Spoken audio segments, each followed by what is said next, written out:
Sandra, அந்த பூண்டு தோல்ல நீங்க தானே போட்டீங்க, அது மட்டும் கொஞ்சம் எடுத்துருங்களேன். கையில எடுத்துங்க.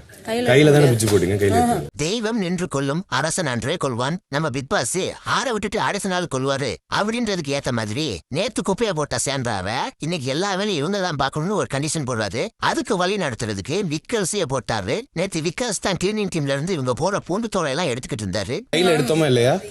நான் குனிஞ்சு கையில எனக்கு தெரியாது. இந்த சூனியன் கிழமை என்ன சொல்லுதுன்னா, நான் கையில எடுக்க மாட்டேன்பா, விளக்கமாற வச்சுதான் எடுப்பேன், அது வந்தா வரட்டும், இல்லாட்டி அது அப்படியே தான் கிடக்கணும் அப்படிங்கிறாங்க. அதுக்கு விக்ரம் சொல்றாரு, எங்களோட மேப் டீம்லாம் கையில தான் எடுத்தா அப்படின்னு. அதை பக்கத்துல இருக்கிற பிரசிடென்ட் கேட்கிறாரு. விக்கர்ஸ் கேட்கறது ஒரு சாதாரணமான ஒரு கேள்வி. அவர் ஏன் பிரசிடென்ட் கேட்கிறாருன்னா, நேத்து விக்கர்ஸும் பிரசிடென்ட் சேர்ந்துதான் வந்து அந்த பூண்டு தோலை எடுத்திருப்பாங்க, அதனாலதான் நம்ம நேத்து அப்படி எடுத்தோமே அப்படின்னு கேட்கிறாரு. எல்லாத்தையும் கேளுங்க, எல்லாரும் சொல்றேன், நானும் சொல்றேன். இவர் பொண்டாட்டிக்கு எதிராக பாயிண்ட் வைக்கணும் அப்படின்றதுக்காக வேணும்னே எல்லாத்திட்டையும் கேளுங்க, நான் சொல்றேன் கடைசி அப்படின்னு சொல்றாரான்னு தெரியல. மாப் டீம்ல இருந்ததே மொத்தம் 5 பேரு. இந்த ப்ராப்ளம் போயிட்டு இருக்கும்போது பக்கத்துல இருந்தது பிரசிடென்ட் ஒரு ஆள் தான். அதனாலதான் விக்ரம் பிரசிடென்ட்டை கேட்டிருக்காரு. நீங்களும் நானும் தான் நின்று இருந்தோம், அதுக்காக கேட்டேன். பார்க்க நான் பண்ணது உண்மை. எடுத்தாங்க, நீங்களும் எடுத்தீங்க. கரெக்ட். விக்ரம்ஸ் வந்து ஸ்மூத்தா பேசி புரிய வச்சுட்டாரு அப்படின்னு நினைச்சோம். அதுக்கு பிரச்சனை ஓகேன்னு சொல்லிட்டாரு. அதுக்கப்புறம் பாத்தீங்கன்னா எஃப்ஜி அங்க வந்து பிக் பாஸோட ஒரு அனௌன்ஸ்மெண்ட் கொடுக்குறாரு. இதுக்கப்புறம் பாத்தீங்கன்னா பிரசிடென்ட் எல்லாத்தையும் கூப்பிட்டு வச்சு விக்கல்ஸ்ட ஒரு விஷயத்த சொல்றாரு. நான் உங்களை வார்ன் பண்றேன், சொல்லுங்க. ஓகே? பூண்டு போட்டாங்கன்னா அந்த பூண்டு நான் பக்கத்துல இருந்தான்னு சொன்னீங்க, சபரி பக்கத்துல இருந்தா. அதிபுத்திசாலி பிரசிடென்ட் அவர்களே, நேற்று விக்ரமோட சேர்ந்து நீங்க பூண்டு தோலை எடுத்தனாலதான் விக்ரம் இன்னைக்கு உங்ககிட்ட கேள்வி கேட்கிறாரு. அதுவும் ரொம்ப சாதாரண ஒரு கேள்வி, நம்ம சேர்ந்து எடுத்தோம்ல அப்படிங்கிறது. அதுக்கு போய் சபரி பக்கத்துல இருந்தா பக்கத்து வீட்டு பாத்ரூம் எட்டி பார்த்தான்னு என்னென்னமா கரைசல் கேட்டிருக்கீங்க. நீ என்கிட்டயும் அந்த வார்த்தை கேட்டீங்க, எல்லார்ட்டையும் கேட்டிருக்கலாம். மாப் டீம்ல இருந்தது மொத்தமே 5 பேர் தான். பூண்டு தோலை நம்ம அழுனோம்ல அப்படின்னு வேற யார்கிட்ட போய் கேட்க முடியும்? பகிரங்கமா எல்லாரையும் கூப்பிட்டு ஒருத்தர் மேல குற்றச்சாட்டு வைக்கிறீங்க.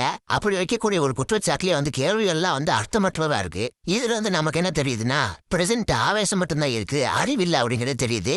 2 நிமிஷம் பிக் பாஸ் ரிக்வெஸ்ட் பண்ணி நான் டோர் திறந்து வைக்க சொல்றேன். நீங்க வீட்டுக்கு போய் ஒய்ஃபை கூட்டு வாங்க. உங்களுக்கு அவ்வளவு கஷ்டமா அந்த கேரிங் அந்த பிக் பாஸ் வீட்டு டோரை இவ்வளவு அசால்ட்டா திறந்து வேணுன்றவங்களை கூட்டு வரலாம் அப்படின்னா, நீங்க ஏன் உங்க பிள்ளை விட்டு எல்லாம் கூட்டிட்டு வரல? பிரசன்ட் உருட்டுறது உருட்டு உலகமாக உருட்டா இருக்கு. விக்ரம் இவரோட உருட்டுக்கு என்ன சொல்றாருன்னா, ஆமா என் ஒய்ஃப் இல்லாம எனக்கு ரொம்ப கஷ்டமா இருக்கு, தயவு செய்து ஓபன் பண்ணி விடுங்க, கூட்டிட்டு வரேன் அப்படின்னு.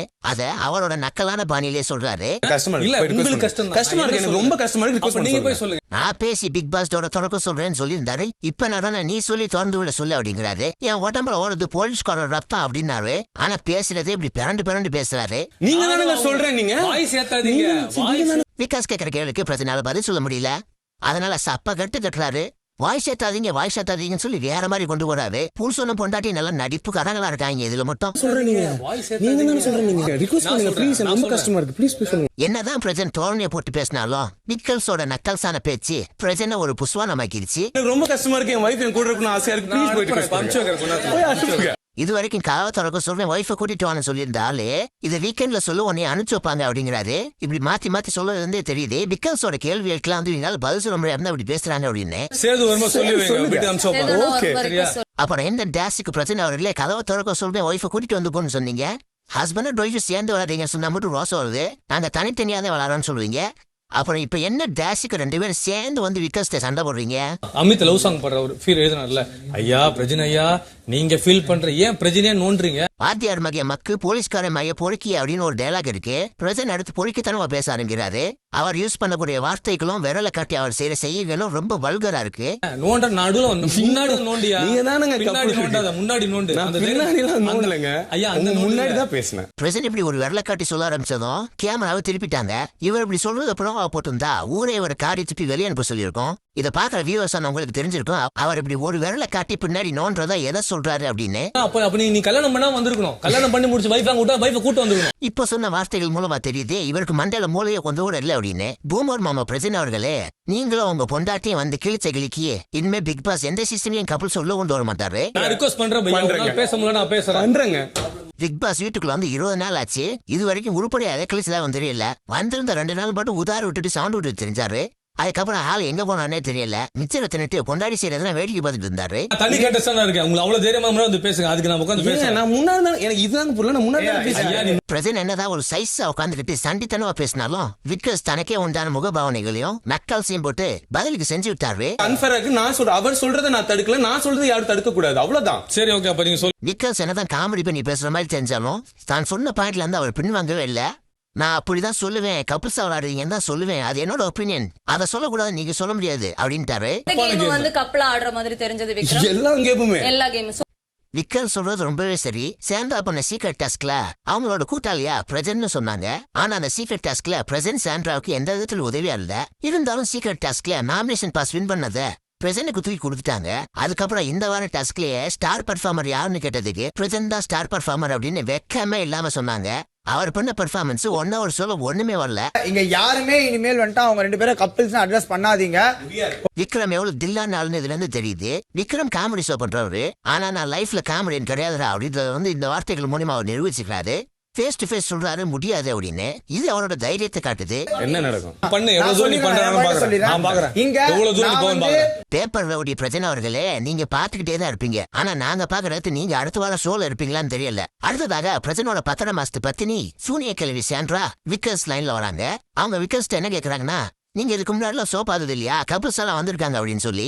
அவங்க நிறைய தடவை பார்த்து கேம் அப்படிதான் சொல்றாங்க. அப்படி சொல்ல நான் அப்படியே சொல்றேன். பல சீசன்களை உட்காந்து பாத்திருக்கீங்கன்னா இங்க வந்து டேஸ்ட்லயே ஒன்னதையும் இருக்கல அப்படிங்கிற மாதிரி விக்கர்ஸ் நக்கலா கேக்குறாரு. ஆனா சாண்ட்ரா கிட்ட பதில் இல்லைன்னா பேச்ச மாத்துவாங்க இல்லையா, அதே மாதிரி தான் இங்கேயும் பண்றாங்க. நீ இப்பெல்லாம் பண்ணுன்னு சொல்ல நான் அப்படியே கேம் சூப்பரா இருந்தீங்க. நீங்க நிறைய தடவை 10 டாஸ்க் நீ சூப்பரா அப்படியே சொல்லு நான் பிக் பாஸ் பார்த்தா சூப்பரா டாஸ்க் பண்ணீங்க. 4 தடவை விக்ரம்ஸ் ரிப்பீட் பண்ணிட்டாரு ஒரே வார்த்தையே. ஆனா இது சாண்ட்ராவுக்கு புரியலையாம். அத்தனை தடவை ஷோ பாத்தீங்க, அதான் டேஸ்ட் நல்லா விளையாண்டீங்களா அப்படின்னு சர்க்காசமா கேக்குறாரு. உடனே சூனிய கல்வி புரியாத மாதிரியே நடிக்கிறா. நேர தடவை பார்த்ததுனால புரியல. கொஞ்சம் கிளியரா சொல்லுங்க. உண்மையிலேயே புரியாதவங்களுக்கு புரிய வைக்கலாம். ஆனா புரியாத மாதிரி நடிக்கிறவங்களுக்கு பின்னால எடுத்துதான் வாயில ஊத்தணும். எனக்கு புரியல. வாய் சரியில்லையா? வயிறு சரியில்லைன்னு சொல்லி கேள்விப்பட்டிருப்போம், வாய் சரியில்லைன்னு சொல்லி எங்கேயாச்சும் கேள்விப்பட்டிருப்போமா? சாண்ட்ரா புரியாத மாதிரியே நடிக்கிறதுனால விக்கர்ஸ் அதுக்கேத்த மாதிரி ஒரு பதில சொல்லி அனுப்பி விடுறாரு. வாய் சரியில்லை. வாய் மட்டும் இல்ல, இங்க கூட சரியில்லை. அந்த சரியில்லைன்னா உங்க புருஷன் சொன்ன மாதிரி விக்கல்ஸோட பின்னாடி வேலை விட்டு நோண்டி புழு எடுத்து அதை ஃப்ரை பண்ணி உங்க பூசனுக்கு ஊட்டி விடுங்க. அப்படிதான் விளையாடுற மாதிரி எனக்கு இருக்கு, நான் அப்படி சொல்றேன். ஐயா அது ஏன் பெர்ஸ்பெக்டிவ், நீங்க என்ன பத்தி என்ன வேணாலும் சொல்லுங்க, அது உங்க பெர்ஸ்பெக்டிவ். விக்கல்ஸ் அரட்டலாம் மிரட்டல பண்ணல, எந்த தகாத வார்த்தையோ தரக்குறைவான வார்த்தையோ யூஸ் பண்ணல. ஆனா பிரச்சனை இருந்த இடத்த விட்டு ஓட விட்டாரு. என்ன தேவலாம் டிச் பண்ணீங்கன்னா நான் காலி பண்ணி விட்டுறேன். காலி பண்ணுங்க அவ்வளவுதான். ஐயோ காலி பண்ணுங்க, நான் நல்லா பண்ணு. மிச்சர் மாமா பிரச்சனை அவர்களே, இந்த வாரத்தோட பிக் பாஸ் உங்களை காலி பண்ற மாதிரி இருக்காரு. பூசணம் முன்னாடி உள்ள வந்துட்டு கண்டென்ட் பண்ணுங்க அப்படின்னா கன்றாவியம் கர்மத்தை பண்ணிருக்கீங்க. தேவலாம் வண்டி வச்சு இடிச்சீங்கன்னா இல்ல ஐயா நான் வண்டியே கண்டமாக்கிடுவேன். அது யாரா இருந்தாலும் சரி. 20 நாள் நல்லா மிச்சரை தின்னுட்டு இன்னைக்கு பொண்டாட்டியோ இன்னைக்கு பூண்டு தோலை நம்ம எடுத்தோம்ல அப்படின்னு கேட்ட ஒரு கேள்விய இவ்வளவு பூதாகரமா ஊத்தி பொண்டாட்டிக்கு எதிராக கேள்வி கேட்டா நான் வருவேன் அப்படின்ற மாதிரி மறைமுகமா சொல்றாரு. இதுலயே தெரியுது இவங்களோட குழுப்பிசமும் அந்த கேவலமான கப்பிள்ஸ் கேமோ. இதுல வாய்க்கு ஒண்ணும் குறைச்சலே இல்ல. தைரியமா மோதுங்க, இடிச்சு டேஷ் ஆகிடுவான் சத்தியமா எவனா இருந்தாலும். புருஷன் பேசுவானா பொண்டாட்டி சிரிப்பாலாம். ஆனா கேட்டா நாங்க கப்பிள்ஸ் இல்ல குரூப்பா விளையாடல அப்படின்னு நாரப்பயிலுங்க. பிக் பாஸ்ல இது வரைக்கும் ஜோடியா வந்தது நீங்க ஒருத்தவங்க. இதுக்கு முன்னாடி சீசன் 2ல தாடி பாலாஜி அவரோட ஒய்ஃப் வந்திருந்தாங்க.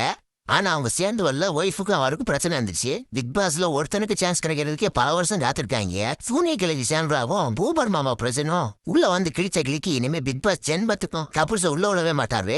கப்புள்ஸ உள்ள விட்டது எவ்வளவு பெரிய தப்புன்னு நினைச்சு அவங்க ஃபீல் பண்ணிட்டு இருப்பாங்க. பிரஜன் என்ன பேசினாலும் அதுக்கு கடைசி வரைக்கும் ட்ரிகர் ஆகாம வார்த்தையை கரெக்டா பயன்படுத்தி காமெடி கலந்த நக்கல்ஸோட பதில் சொல்லி தன்னோட கருத்துலையும் ஸ்ட்ராங்கா நின்றுக்காரு விக்கல்ஸ். இவர் இதே மாதிரி கண்டினியூ பண்ணார்னா ஃபைனல்ஸோட போற சான்ஸ் இருக்கு. நீங்க என்ன நினைக்கிறீங்க அப்படிங்கிற உங்களோட கருத்துக்களை கமெண்ட்ஸ்ல பதிவிடுங்க.